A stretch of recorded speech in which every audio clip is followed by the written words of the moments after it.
Okay guys, हम chapter read out कर रहे थे historical development of the Indian constitution. इसके अकॉर्डिंग हमने अलग अलग एक्ट का रीड आउट किए थे, जैसे 99 वाला, मिंटो मारे वाला एक्ट।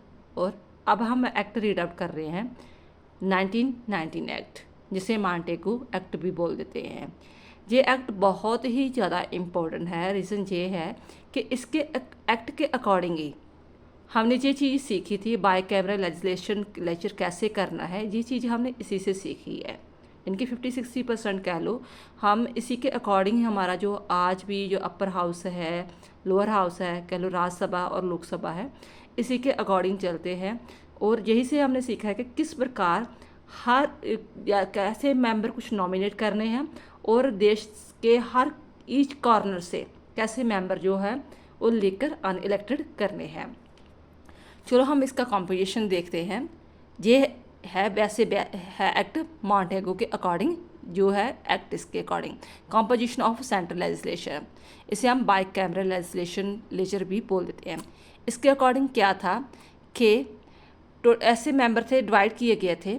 60 मेंबर जो थे जो अपर हाउस के थे, जैसे आज मान लो 250 मेंबर होते हैं, ठीक है ना, अपर हाउस के, तो 550 तक जो लोअर हाउस के होते थे। तब कितने थे? 60 मेंबर। अभी ये देश जो हमारा अभी ब्रिटिश पार्लियामेंट के अंडर था, उसने जो हमारा ऐसे डिवाइड किए थे कि किस प्रकार जो मेंबर जो ब्रिटिश पार्लियामेंट से आएंगे और कितने मेंबर हम आपके देश से इलेक्टेड करेंगे। काउंसिल ऑफ स्टेट के मेंबर कितने थे? 60, ठीक है। और जो लोअर हाउस के मेंबर थे 143। अब पहले हम बात करेंगे कि अपर हाउस के मेंबर कैसे इलेक्टेड होते थे। जो 60 भी थे वो कैसे इलेक्टेड होते थे, तो उसमें 25 नॉमिनेटेड होते थे, ठीक है। और उसमें 1 चेयरमैन था, जैसे आज भी हमारा एक चेयरमैन होता है राज्यसभा में। तो 34 जो थे इलेक्टेड मेंबर होते थे, ठीक है। 25 नॉमिनेटेड थे, 1 चेयरमैन था, इलेक्टेड जो थे वो 34 थे। जो नॉमिनेटेड होते थे वो किस प्रकार के मेंबर थे? 19 ऑफिशियल होते थे और 6 जो थे नॉन ऑफिशियल होते थे। नॉमिनेटेड भी जो 25 मेंबर थे वो 19 ऑफिशियल होते थे और जो 6 मेंबर नॉन ऑफिशियल। जो इलेक्टेड किए जाते थे अपर हाउस में, उसमें कौन से थे? वो 3 टाइप के मेंबर आते थे। बाय जनरल इलेक्टोरेट 20 मेंबर चुने जाते थे, बाय कम्युनल इलेक्टोरेट वो 11 मेंबर चुने जाते थे, और bye European chamber of the commerce जोड़े के 3 मेंबर। यानी कि जो चुनाव के द्वारा होते थे वो 20 मेंबर थे। और जैसे कोई सिख संप्रदाय के मेंबर थे, मुस्लिम संप्रदाय के मेंबर थे, उसमें जो 11 मेंबर थे। यानी कि कहने का भाव कि जो अपर हाउस में एक सिख कम्युनिटी का मेंबर जाता था और 10 मेंबर जो थे वो मुस्लिम कम्युनिटी के जाते थे अपर हाउस में, ठीक है। और 3 मेंबर जो थे और यूरोपियन चैम्बर जो थी, ब्रिटिश पार्लियामेंट थी, वो अपने मेंबर भेजती थी इलेक्टेड में भी, ठीक है। ये तो आ गया अपर हाउस का कि किस प्रकार इसका क्राइटेरिया था। नेक्स्ट है लोअर हाउस का। लोअर हाउस के में कितने मेंबर थे? 143। इसमें जो 40 मेंबर है, ठीक है, वो नॉमिनेट होते थे। 143 में जो 40 मेंबर है वो नॉमिनेट होते थे। लोअर हाउस में भी नॉमिनेट होते थे। अब तो जस्ट हमारे लोकसभा में 12 मेंबर है ना, तब कितने थे? 40 मेंबर। और 40 मेंबर नॉमिनेट कैसे थे? उसमें भी 25 जोड़े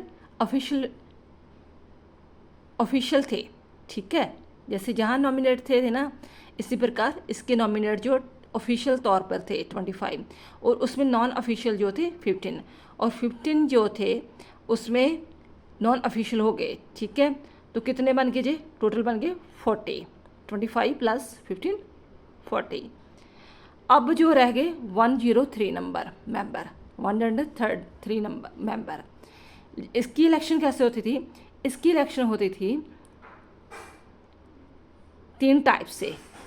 लोअर हाउस के जो 103 मेंबर रह गए थे उनकी इलेक्शन कैसे होती थी?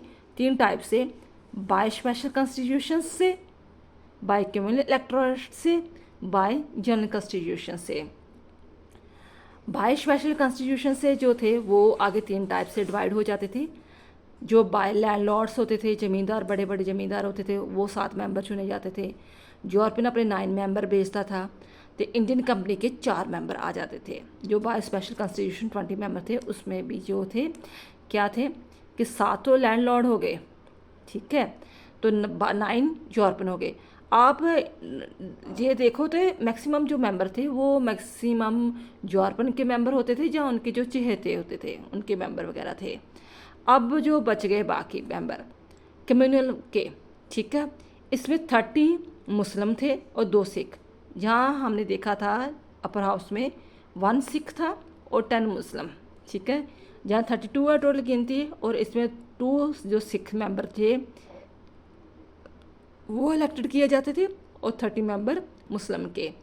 और जो बाय जो जनरल कॉन्स्टिट्यूशन जिनकी इलेक्शन होती थी, ठीक है, वो 51 थे, बाकी सारे ऐसे ही आ गए मेंबर वगैरह, ठीक है। अब देख लो जो 103 है, तो यानी कि 50 रेशो तो ऐसे ही होगी ना, 50 मेंबर तो फिर इसमें इसके अपने ही हो गए, मान लो कह लो एक के दूसरे कम्युनिटी का चले गए 30 जो ये चले गए, बाकी जो इस प्रकार मेंबर चले गए। तो आई होप आपको ये चीज़ समझ में आ गई होगी कि जो मॉन्टेगो की घोषणा थी या 1919 एक्ट था, उसके अकॉर्डिंग बाय कैमरल लेजिस्लेचर का क्या स्ट्रक्चर था, ठीक है। थैंक्स बेटा।